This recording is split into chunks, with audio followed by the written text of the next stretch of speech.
It's the first time you'll ever hear Jürgen Klopp wanting more football matches. Has he got a point? Not really. This is just a horrendous mistake that I don't think we should start looking at replays. Look, let's get this right. Does he want a replay where he plays for 30 minutes with 11 men? At 30 minutes he loses a player. At 46 minutes he loses another player, and he can, or whatever it was, close to that, and he can play the rest with 9 men because he had 2 players sent off. What does he want? Does he want to reverse that decision as well if he has a replay? It just doesn't stack up. You know what I mean? You can't play Tottenham with 11 men and a replay because a linesman's got because VAR officials have got a decision wrong when you've had 2 guys ill-disciplined in the game that were sent off as well. Where would this whole thing end? Look, I think he concedes that, listen, this is unprecedented and there needs to be protocols around human error of this nature. And he goes on to say if it happens again, then there should be a replay. First of all, I think Jürgen Klopp has handled all of this with far more dignity than I certainly would have. That's without question. What he suggests there, and again, is a big question mark from the get-go around this. Why couldn't they stop the game? Why, when the ball next goes out for a throw-in or whatever, the referee comes to the sidelines and says... What about on the replay, Shaq? There's not going to be a replay. Nah, he concedes as much. There's not going to be a replay. Everybody knows that, and even he would, as I say, he conceded that in the end. That's just kind of... But he brought it up. He's the one who suggested it. He said he wants... And he says, listen, I'm biased here. As the Liverpool manager, maybe we should replay this. But then he concedes that, listen, that's opening a can of worms. He knows that. Again, he's saying exactly what you'd want him to say. And for me, handling it with far more dignity than I would. And what would you have done? I want to see you. What would you do, Shaq? I would have found who the VAR officials were and had some strong words. Whilst a lot of VAR decisions are subjective, and even obvious ones, we could argue and some people take a different stance. This was crystal clear a mistake, right? That was owned up to, that's been very public and has gone round the globe. What I could see potentially happening here at the end of the season, depending on where Liverpool finish, could be some sort of legal challenge. I mean, I know that's a way down the line. This could get messy down the line. If Liverpool miss out on millions, a Champions League spot, or whatever it is, this could potentially have some legal implications to the Premier League or the PGM or somebody, because some of these legal beagles can't leave it alone. They'll have a payday. They'll come along and say, I'll get you this and we'll do this. That's the only thing that I could see potentially happening down the line. Replays, no. Personally, I don't think anything more will come of this other than a changing of the protocols. Right. And I think that's needed. And everybody Yes, said, of course. There's absolutely no reason why, even 2 minutes after they realised they made the mistake, they could have called this back. We've seen incidents happen with VAR where somebody goes down for a penalty in the box and then the play goes up the other end and a goal is scored or whatever, and they call it back to review the initial decision and give that. So why all of a sudden, now that we restarted play, the more important protocol is, well, we can't stop. Never mind they scored a valid goal. That doesn't really have much of an impact. But we've restarted the game, so now we can't. So that makes no sense. As I say, so for me, the longer term impact of this will be a changing of protocols going forward. Nedum, we haven't heard from you at all about this incident. What do you make of the proposed replay from Klopp and the audio that we heard yesterday? To be honest, in terms of the Klopp quote, I've liked the fact that I've actually gotten a chance to see it, because when you read it, it disregards the point where he says, as like a non-Liverpool person and the fact he thinks it's unlikely to happen.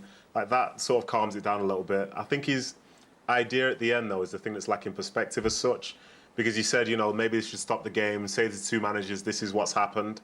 Realistically, would Spurs say, oh, it's a mistake, let's give you a goal? I severely doubt that.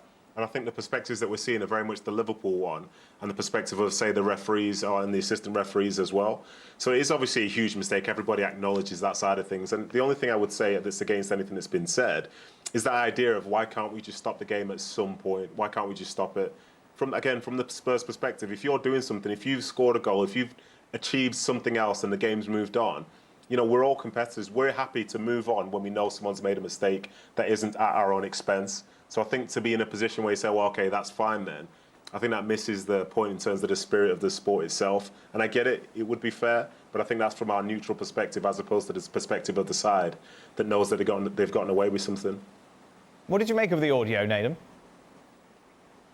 Yeah, it's to be honest, as sick as this is, I kind of enjoyed it because it showed that they actually panicked. Because lots of people are in a position where they think, oh, it's this conspiracy, it's against Liverpool, it's this.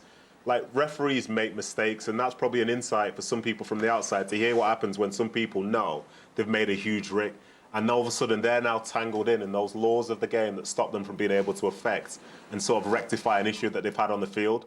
For them, that's probably as close as they'll get to being like a player on the pitch that makes a mistake that leads to a goal, leads to something they can't reverse.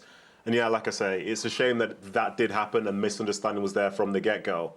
But again, it's the human side of things, and we can hate them, we can say they're no good, and so on and so forth, because the mistake shouldn't happen. But the fact is, if we did the same thing, we'd probably say the same words, and I think that's the bit that's probably relatable. Frank LeBoeuf.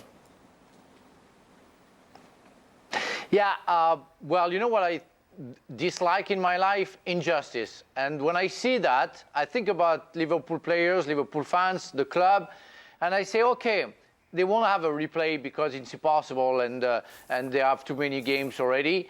But that's a lesson that they have to take and make sure that it doesn't happen anymore. And you have to get rid of that stupid protocol. You know, if you're able to, as a ref, know that you cannot do anything and say it, oh, babe, I can't do anything, like we saw in the newspaper. It's a completely abnormal, because I'm sure it's like a minute or 2 minutes after they restarted the game. That's impossible to do that. I mean, there's so much at stake every game they play that you can say, well, you know, it's part of football. No, they created equipment to make sure that human error can have just a little bit of a margin and make sure that it works. What happened last weekend was the worst of the worst for me, because you know that you made a mistake, but you cannot do anything because you restarted the game. That's absolutely stupid. It doesn't make any sense. Nedum? Yeah, I was going to say, can I ask the guys that have played here, not you, Dan, ask the guys that have played here, realistically then, if the game St. Michael's was stopped for a under 12s. second and the referee knows, the referee knows he's made a mistake, if he said to you, as a manager of a football club, say like if you're Postecoglou, he says that we should have allowed that goal for Liverpool, will you allow them to score to make up for it? Would you say yes or would you say no? Oh, I'll tell you now, no. No, but my thing is, if no. the ball goes out for a throw-in 30 seconds later, and why can't the VAR call the referee to the side, have him look at the monitor and say goal? And at that point, you just say, hey, hold on, put 30 seconds back on the clock or whatever it is. It's a goal. You don't. What about if this was the solution that they offered up? Why? I don't understand why the solution has to be, well, you get to score a goal. It's Nedum's question. It's hypothetical. But I don't see... Yeah, and as well, Shaka. Well, the answer is no, but I don't see why that's the solution.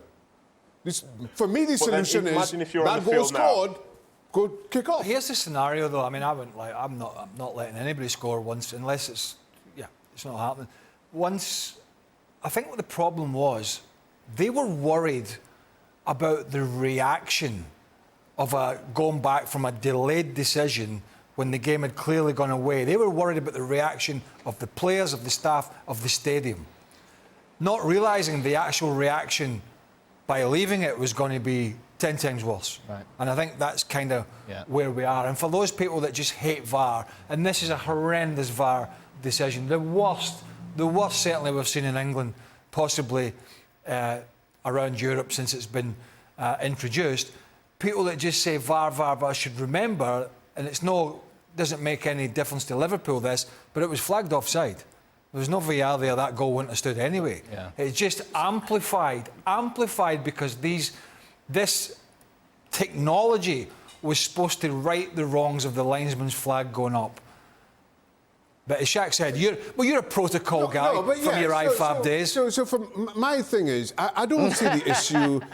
We've seen, as I mentioned, we've seen players get fouled for a penalty, player go up the other end, and then the referee goes and reviews But I and suppose that's gives the initial that, penalty. that's all the same. Hold on, we've seen teams or we've seen fouls at the end. We've seen teams get called back out from dressing rooms at half-time to take penalty kicks. I don't understand why the solution here has to be, well, we allow you to score a goal. You stop it there. When you realise you make the mistake, you stop it there and you say a goal was scored. That's a natural break in the game. They panicked. They were in above their head. Yes. Yeah, everything. They were in above their head. Yes. They were drowning in the mess, and you can hear it. And it's just panic stations, and they've just gone, do you know what? This mud is just on the wall. We're just going to leave it where it is and see what drips down. And run away. You made a good point yesterday. Yeah, well done. For the rest of the game, they must have just been like... Can you imagine? They're all sitting looking at each other going... At that point, they're desperate for Liverpool to win. Can we just lock the door, Or to please? score. So Darren England, of course, is the VAR operator. Not good day for him.